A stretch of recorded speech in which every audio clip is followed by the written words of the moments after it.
what I wanted to do was to talk through some themes which are in the book For Lenin Lives, and also then talk through some of the historical events around the centenary. But just before we do that, I thought it might be worth casting our minds back, because this struck me in the last kind of year or so. I don't know, people remember Leicester City winning?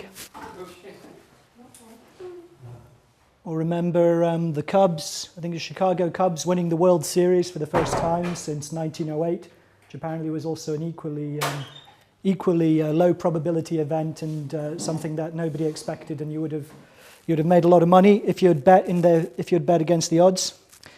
There was also a lot of this stuff on social media started to go around in the aftermath of the Brexit vote, and as regards the people getting disappointed with the fact that we still have a Tory government. Jeremy Corbyn against the odds, astonishingly, like if you remember, even now it seems strange to think back, but if you think back to how unexpected it was when he won leadership of the Labour Party. And then there was this. People started, this was before Donald Trump got elected, linking it to everything else that was happening. The credibility dam has burst. Novak Djokovic fell at Wimbledon. Hillary Clinton being interviewed by the FBI. And again, this was, all of these stories, again, around what was happening at the time, it generated some memes on social media. But also people started talking about, there were jokes made about something had gone terribly wrong at the CERN, the nuclear research facility in Switzerland, that they'd come across some accidental particle that had prompted, brought us about into a parallel universe where the impossible had happened, the utterly improbable, that Brexit had won, and that Donald Trump had become president.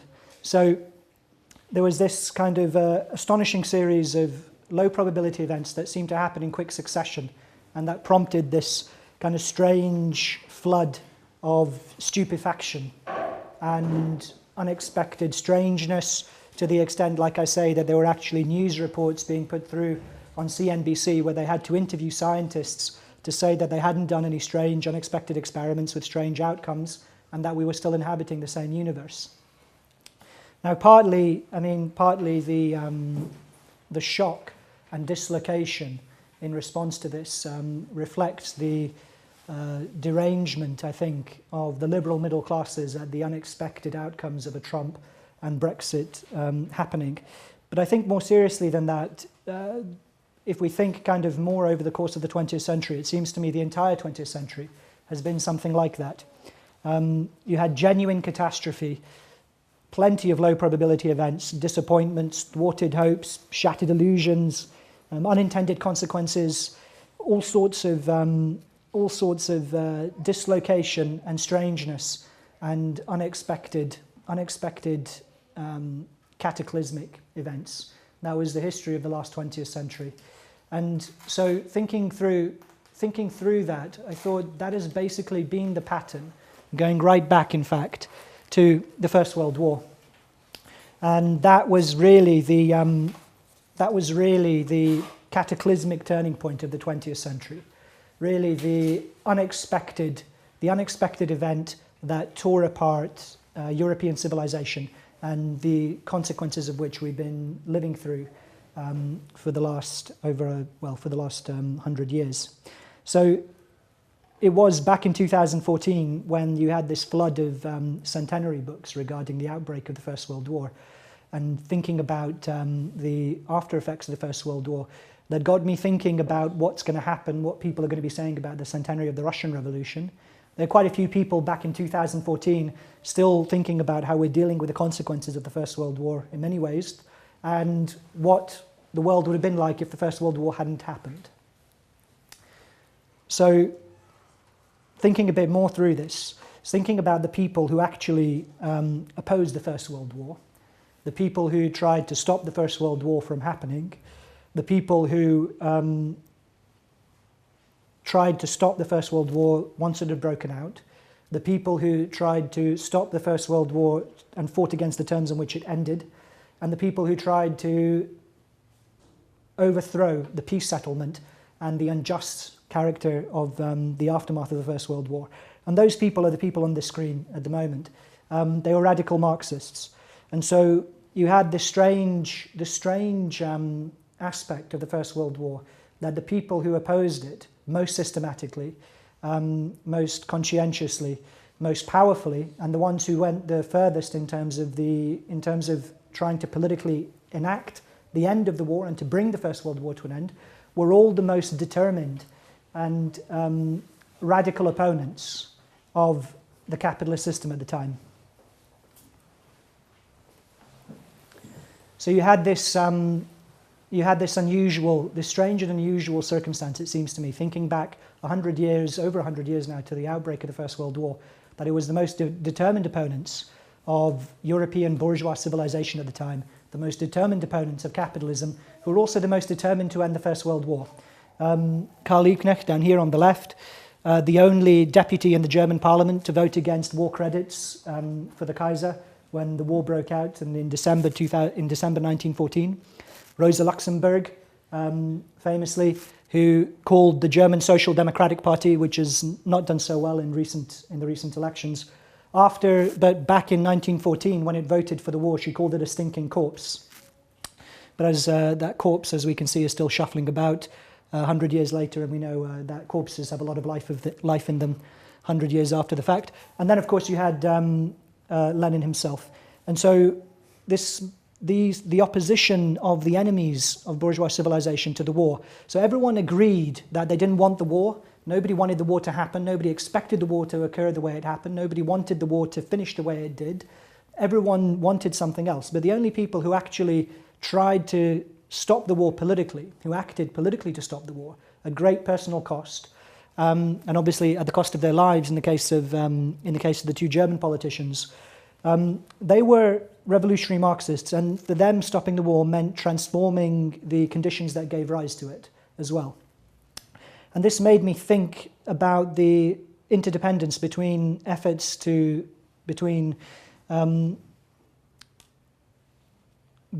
fate of revolutionary socialism and the fate of capitalist society, and the way in which those two things are intertwined.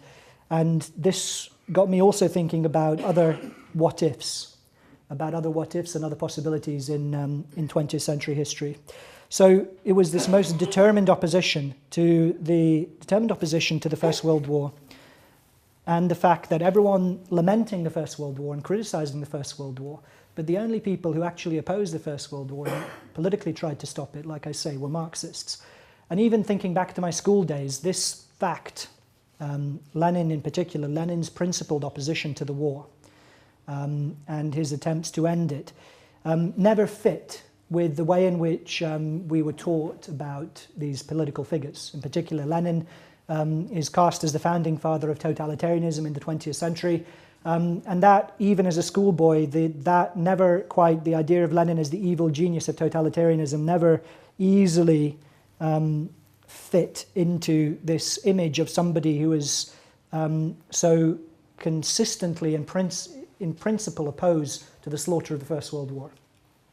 Like I say, on which everyone, even 100 years later, agrees was a total cataclysm. So everyone agrees the First World War was this terrible kind of catastrophic event in European history, at the same time as they agree that the one man who so consistently opposed it was also the evil genius of the 20th century.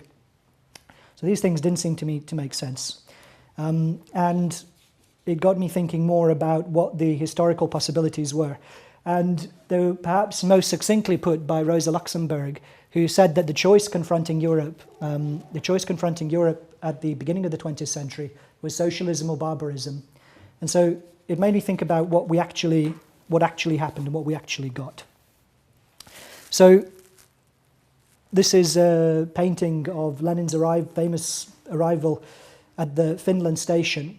And it was only a few days ago that we commemorated the end of the First World War with the Armistice Day. And it's a strange commemoration because Armistice Day here is understood as a recognition of all the people who died in British wars. But it occurs a few days after the German Revolution broke out. So the German Revolution breaks out on the 9th of November in 1918. A few days later, the war comes to an end. So while we kind of wear the poppy and hold ourselves in dignified silence for those moments on 11th of November, remembering all the dead in British wars and the people who gave their lives for Britain, it's a strange misrecognition of an actual event, because what we're actually remembering is the fact of naval mutinies in Germany, industrial unrest in Germany, strikes and soldiers' mutinies and people mutinying at the front, refusing to carry on fighting. So Armistice Day, in fact, Veterans Day in the US, as it's called, is a strange, actually misshapen monument, I think, to the power of the German working class. The political power at the time, that once they finally rose in revolt, they managed to stop the war. So we're told again in schools that we think about the end of the war in terms of diplomats striding around in gardens in top hats and waving peace agreements. The reason the war stopped was when the Germans decided to stop fighting. The reason the Germans decided to stop fighting was because the Russians had stopped fighting a year earlier. And the fact that the Russians had stopped fighting a year earlier in 1917 as a result of the Bolshevik October Revolution meant that the coalition that was holding together the German war effort began to fall apart.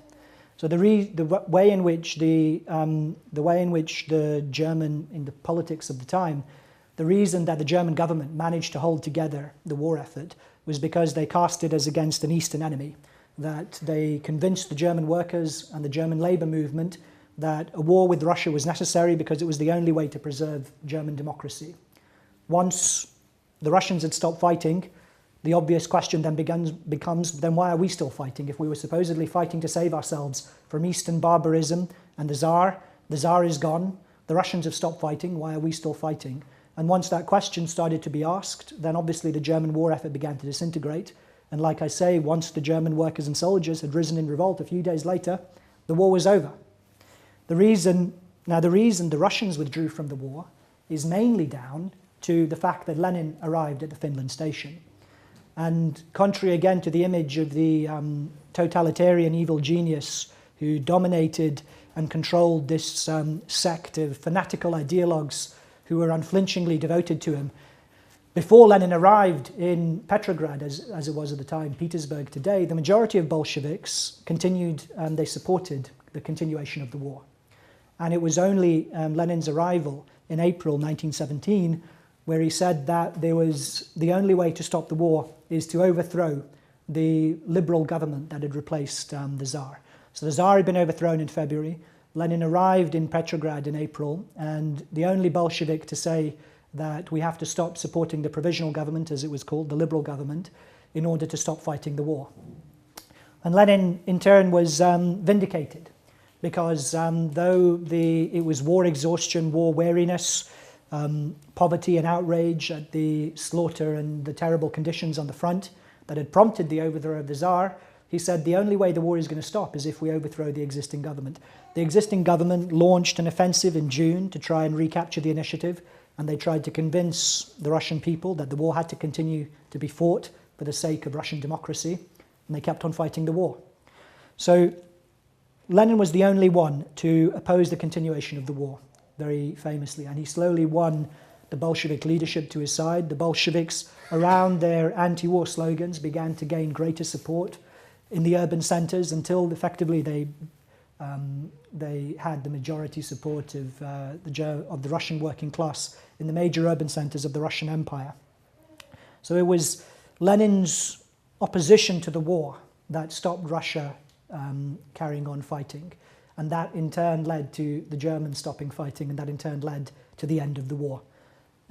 It wasn't the Treaty of Versailles that ended the war. It was the actions of revolutionary workers and mutinous soldiers and sailors who decided they didn't want to continue participating in the slaughter.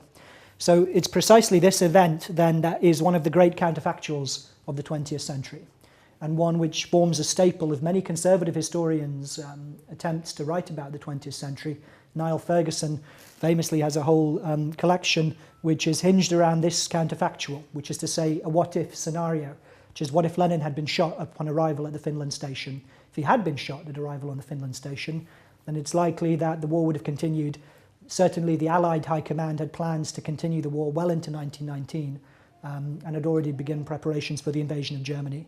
So the Russian Revolution wouldn't have happened, but the war would have continued if Lenin hadn't arrived at the Finland station. Now, linked to that, there were plenty of other what-ifs that were built into the political calculations of all the major participants of the time.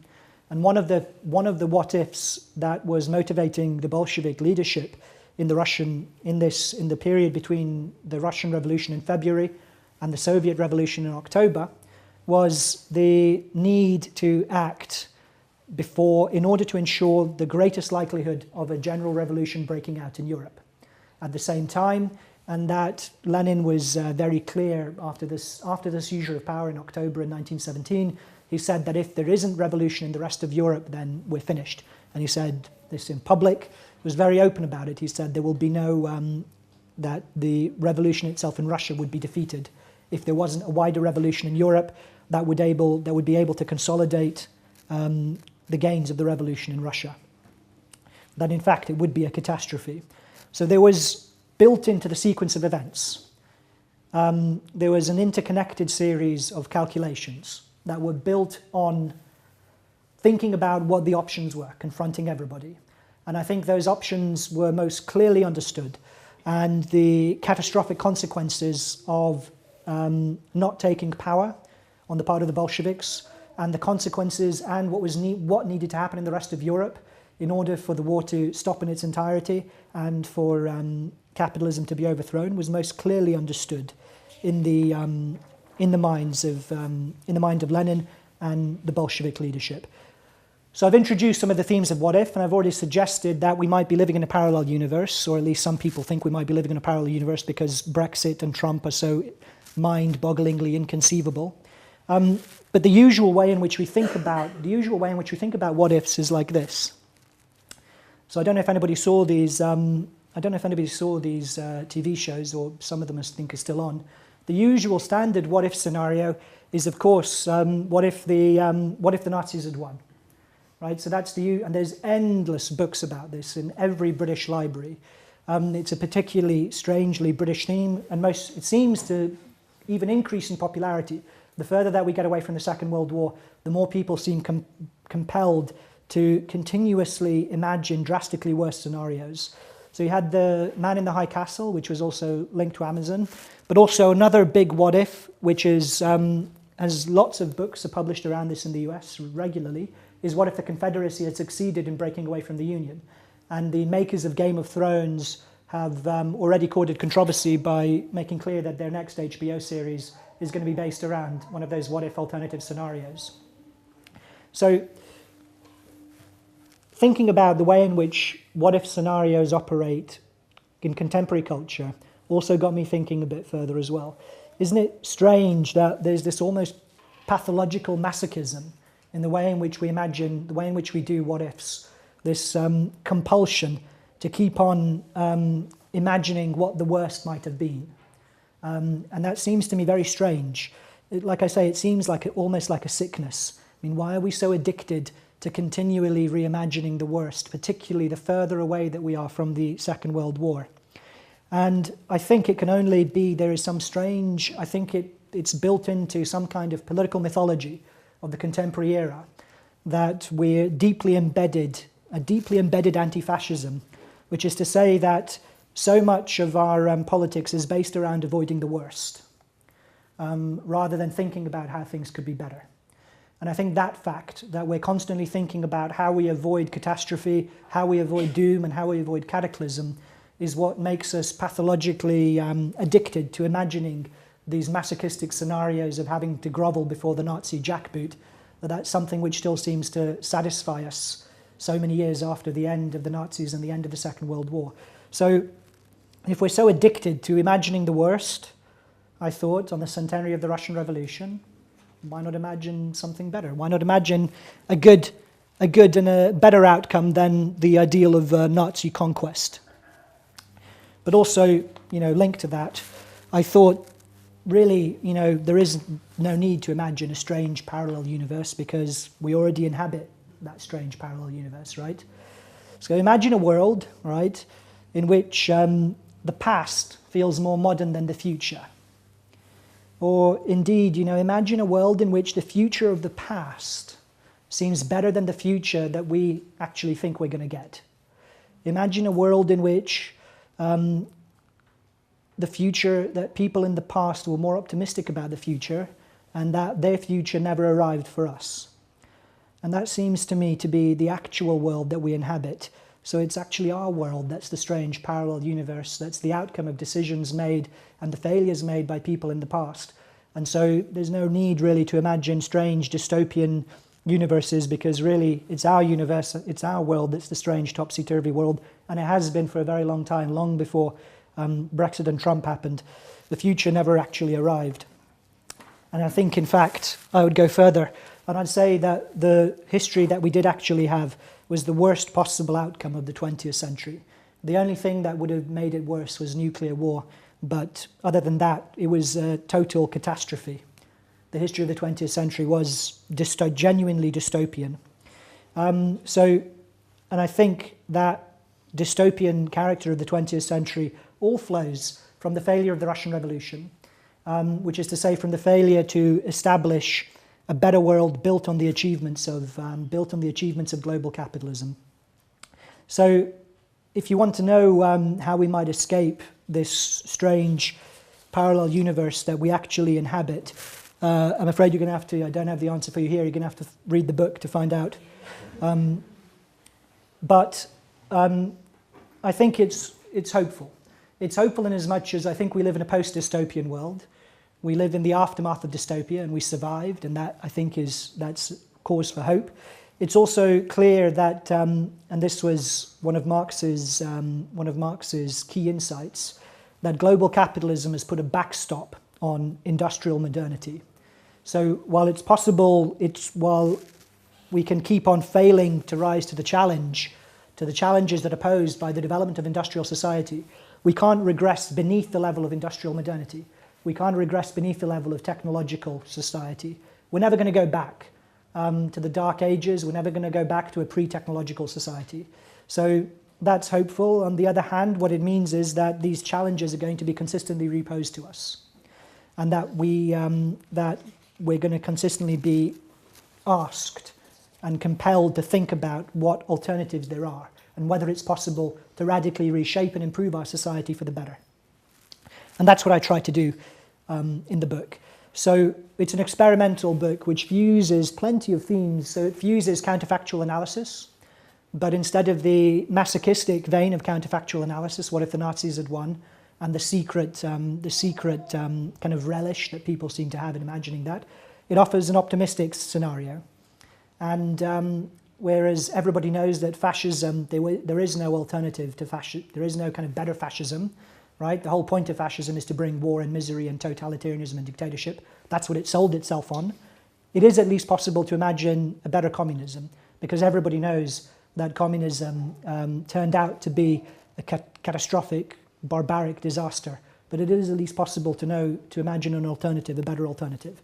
That's what I try to do in the book, as well as combining it with some utopian themes, some science fiction, and some Marxist social theory.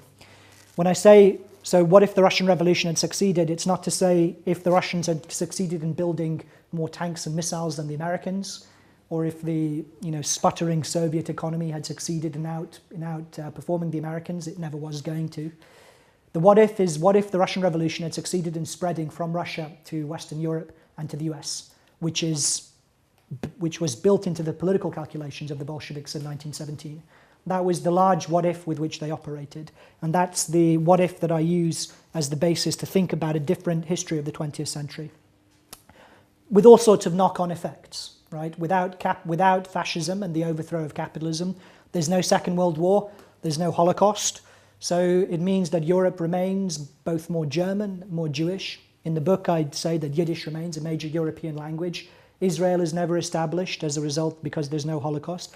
As a result of that, the Middle East, partly as a result of that, the Middle East never becomes a cockpit of sectarian rivalry and religious strife. Churchill flees a Republican revolutionary Britain in the mid-1920s after having failed to stop the revolution, ends up in a reactionary Canada and ends up reactionary royalist Canada, ends up whiling away his days, getting drunk and producing counterfactual history, imagining what might have happened if there hadn't been a revolution in Britain.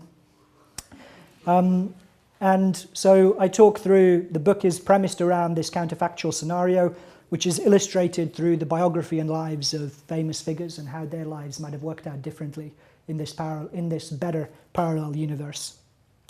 So I'll wrap up because I'm coming towards the end of the talk. And I would finish with this. Whether you're sympathetic or hostile or even just indifferent to the Russian Revolution, I think its failure should interest everyone concerned with human freedom. Because that was its premise. Its premise was to improve things, and it failed to do so. And I think that failure, whatever is possible to learn from that failure, I think that should interest everyone. The other question I think everybody has to ask themselves in thinking about the Russian Revolution is whether its failure vindicates the contemporary order. One thing that's strange about the commemoration of the revolution and the centenary is the relative lack of public comment about it. And this is, I think, the other question, is to say that the revolution failed, does that do anything for us today? Does it make any difference to the stagnant wages that they've been in Britain for the last 10 years? Does it make any difference to the low productivity of the British economy? Does it make any difference to whether or not we're going to be able to improve the global economy and escape still the aftermath of the crash in 2008? And thinking about the Russian Revolution is whether or not it's possible to build a superior form of human civilization on the gains of global capitalism. That's the central question of the posed by the Russian Revolution. And it's not an abstract one, right? It's not a kind of hypothetical what if. It's one that's constantly reposed to us by the way in which capitalism develops, the fact that it goes through rhythms of boom and bust, the fact that it goes through these kind of searing, wrenching political dislocations, and that it's still associated with such disaffection, distrust, and unhappiness and dissatisfaction and mangled expectations and life chances. The question of whether or not we're able to do better is consistently reposed to us simply through the way in which capitalism works. And so it's not an abstract question. It's, like I say, it's one that's built in to the way in which society functions. We're constantly asked to think about what if. So that's what I tried to do. The big what if, 100 years after the Russian Revolution, just by a matter of weeks, it was only a couple of weeks ago, then what if the 20th century could have turned out much better? And then obviously the follow-on question from that is, we know what happened, but what if the 21st century might turn out to be wildly better than we expect? Thank you very much. Okay.